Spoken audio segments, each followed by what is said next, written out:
നീ എന്റെ വീട് കാണണമെന്ന് പറഞ്ഞോണ്ട് മാത്രം ഞാൻ നിന്നെ കൊണ്ടുവന്നതാ. എന്റെ അമ്മ എന്തെങ്കിലും ചോദിച്ചാൽ എന്റെ ഫ്രണ്ടാന്ന് പറയാൻ പാടുള്ളൂ. അത് ഇതൊന്നും ചാടി കയറി പറയരുത്. അതൊന്നും ആലോചിച്ച് നീ ടെൻഷൻ അടിക്കണ്ട.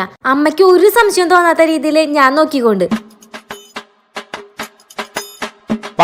ഇപ്പൊ തന്നെ തുടങ്ങിയ പറഞ്ഞത് ഓർമ്മയില്ലേ? അമ്മ ഞാൻ പറയാറില്ലേ, രച്ചു എന്റെ ഫ്രണ്ട് അവളാ. അനുഗ്രഹിക്കണം അമ്മേ.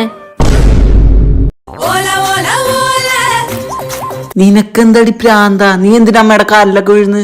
അമ്മ എന്താ വിചാരിച്ചിണ്ടാവാ? സോറി, ഇനി ശ്രദ്ധിച്ചോളാം. നിങ്ങൾ എവിടെ ഇരിക്കും, ഞാൻ ചായ ഇട്ടിട്ട് വരാം. അയ്യമ്മേ, അമ്മ അവിടെ ഇരിക്കി. ഇനിയിപ്പൊ ഞാൻ വന്നില്ലേ, ഞാൻ ചായ ഇട്ടോളാം. ചായ മാത്രക്കണ്ട, ചോറും വെച്ചോ. ഇപ്പൊ തന്നെ അടക്കള കയ്യേറി തുടങ്ങിയ. അമ്മയ്ക്കെല്ലാം മനസ്സിലായിണ്ടോ?